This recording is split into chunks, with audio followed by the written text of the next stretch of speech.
If something is absolutely true about Doom the Dark Ages, is that not only has it been exactly 6 months since the game came out, which is downright impossible. I refuse to believe we're running out of time this damn fast, man. But also that we have entered the stage where the upcoming campaign DLC for this new Doom game is finally taking shape. And by the looks of it, this is going to be its software's biggest expansion yet. Bigger than what the Ancient Gods was all the way back in late 2020 and early 2021.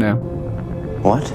For the last couple of months, Hugo Martin, which is the Dark Ages game director, has been live streaming the entire game's campaign, answering questions about Doom's lore, while giving little glimpses and teases about what we can expect in this campaign expansion. And in the past 2 weeks, my friends, Hugo has given us the biggest pieces of information about this new DLC we have received yet.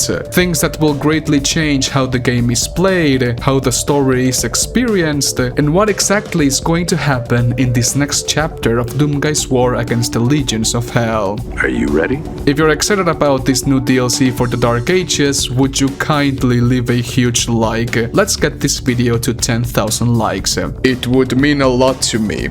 Please. Be sure to let me know down below in the comments what's the one thing you want the most for this DLC. Mine is pretty damn simple. A thick slab of iron too big to be called a sword. Why? Because I read and reply to every single one of your comments. And to this day, no one has been able to prove I don't. But you can always try. Yesterday, you said tomorrow, so just do it! By the way, I'm trying to reach 400,000 subscribers by the end of this year, so if you haven't already, please subscribe. With that being said, let's sit down, grab Lucifer's Bane, and dive straight back into hell. You know the drill, this video was sponsored by Gamersubs. Use code MIDNIGHT and get 10% off of any of these delicious flavors, shakers, and overall swag. For every single one of you who uses my code, we get one step closer on getting our very own flavor, Spartan Piss. Thank you very much for the support, and I really hope you enjoy. Ever since it was confirmed that Doom the Dark Ages was going to receive a campaign expansion, I knew with every fiber of my being that we were going to get a new melee weapon for the Doomslayer. Not only was this true for the Ancient Gods Part 2 with the Sentinel Hammer, but because the Dark Ages gameplay philosophy has melee combat as its backbone, getting a new melee weapon was more than confirmed even before the game came out. Yet, that doesn't really matter. What does is what this new weapon is going to be. Is it a great axe like the one King Novik wields in the campaign? Is it Commander Valen's Sentinel Hammer once again? Or is it going to be the ultra great sword I've been begging its software for? Well, the answer to this question has been in our faces all this time, even before the game came out, and it was finally revealed just last week by Hugo Martin himself. The word of the day that is for the DLC. It rhymes with steer. That's it. That's the word. Steer. At this point, it's pretty obvious, my friends. In this new DLC for the Dark Ages, Doomguy will steer towards the demons with his new lawnmower, and Mao, any inhuman son of a bitch, that stands against them.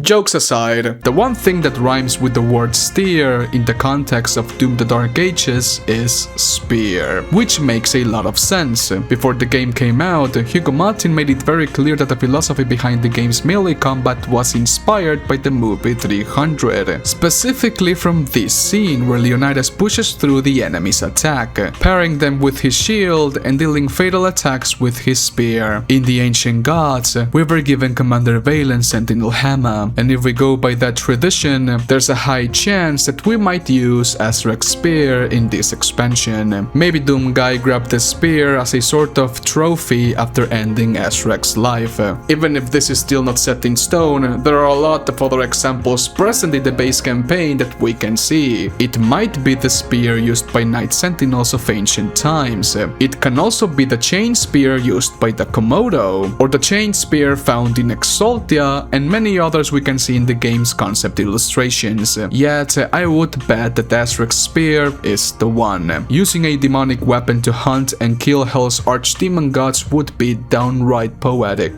That, or we'll get something specifically crafted for the Doomslayer. The power gauntlet and flail were forged with Doomguy in mind after all. However, the appearance of this spear doesn't really matter. What does is how it's going to affect the sandbox. A couple of months ago, Hugo mentioned that Doomguy's mobility options were going to change in this DLC. And now that we know that the new weapon is a spear, there are some things that come to mind. Spears are meant to be thrown. So what if when we throw this spear, wherever it lands, we have the ability to dash or teleport to its location, similar to Noctis's Warp Strike in Final Fantasy XV or Minato's Hiraishi no Jutsu in Naruto. Not only that, but what if we can throw and impale the spear onto a demon, teleport to its location, and have a unique glory kill animation for doing so?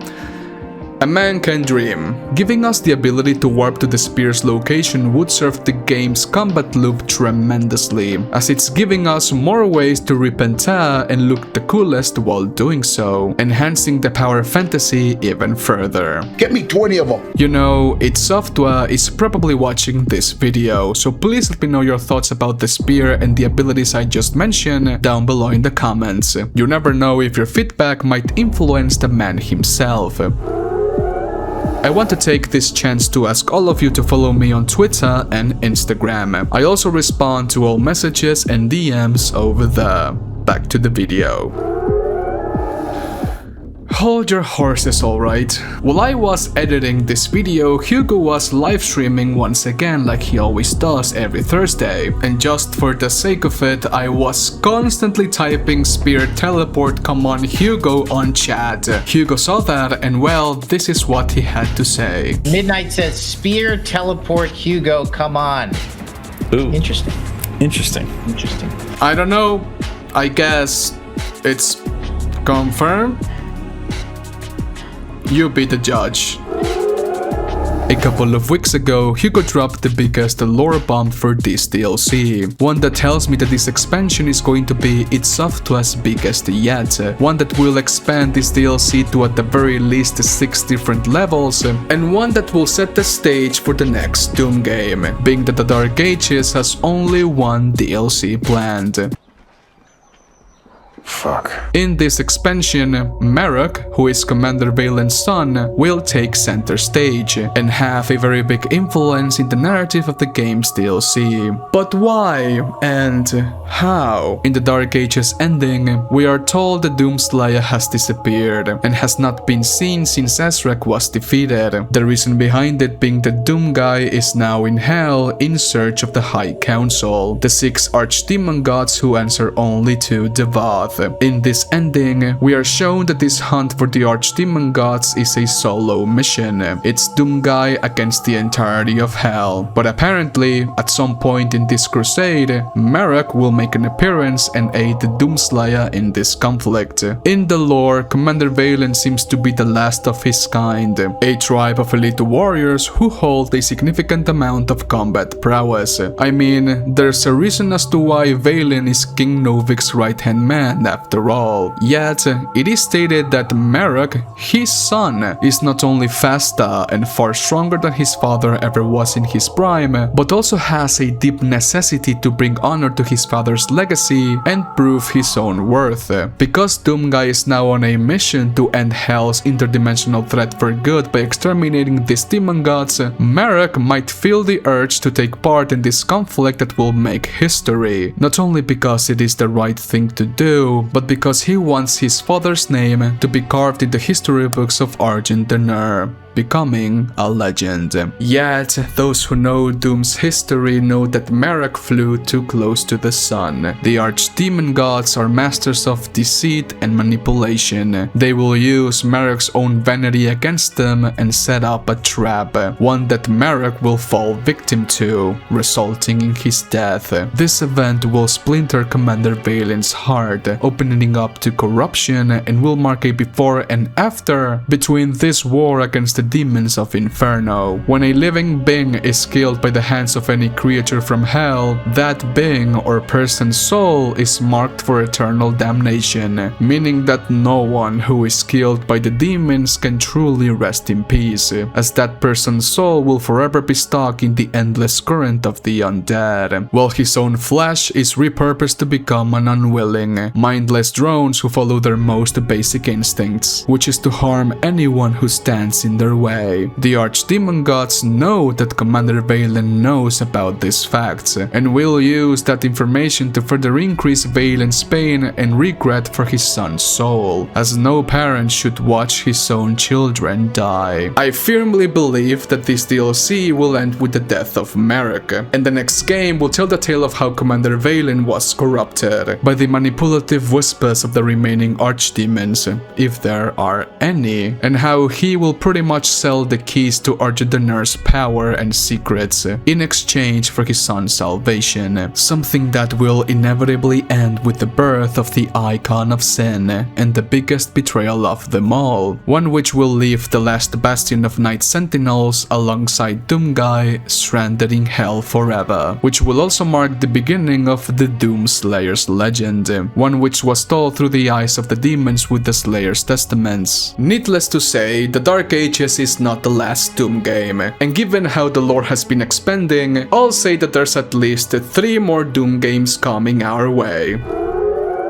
Another thing that Hugo has mentioned regarding the DLC is how the cinematics will be presented. One of the things I really disliked from the base game were definitely the cutscenes. They are not bad by any means, but I believe the storytelling of any Doom game should be told through the eyes of Doomguy, like in Doom 2016, where pretty much the entire game was presented through his perspective, or like a Doom Eternal, where we get a combination of both. First-person cutscenes for immersion, and fixed camera shots for pure artistic vision. Yet, Doom the Dark Ages went entirely with the latter, and made me feel like Doomguy was just another character instead of myself, which goes against the whole purpose of him not having a name, which is downright illegal. What have you done? You maniacs! However, Hugo has stated that the cutscenes in this new expansion will focus on immersion, which makes me believe that the story will be presented primarily in first person, which, in my honest opinion, is just better. Doom used to have this aura of mysticity and mystery behind it, and it was all thanks to the game's presentation. To put it frankly, we do not need to be shown absolutely everything, and in the case of Doom, less is definitely more. And last, but certainly not least, we got some quality of life changes to the Dark Ages gameplay that were definitely needed. Now we can cycle through melee weapons and shield runes in real time, where before you had to pause the game, go into the menu and change it manually, breaking the flow of combat and overall immersion. Not only that, but the Repertorium has undergone some changes as well. Now, its software has added 3 different presets, with each one being a different difficulty. Increasing rounds have also been added as well, and you can now share your very own personalized Horde mode experience with your friends via codes. And because of that, I'm going to create my very own preset, call it the Midnight Boogaloo experience, and see if you can beat it. I highly doubt you will. You got me. Needless to say, these are changes that were totally warranted, and I cannot wait to see what else its software adds to Horde mode, giving us bits and pieces of lore in the Repertorium by beating some sort of extremely hard challenge or Easter egg would be downright amazing. But a man can dream, right? But anyways, my friends, thank you so much for watching this video. I took the liberty to change things up a bit in the way I record, edit, and overall produce these videos. So if you like these new additions, be sure to leave a huge like, a comment for the algorithm gods, please just do it, and use code MIDNIGHT on Gamersubs as well. Have an awesome day, my friends, and stay safe. Adios. Bye.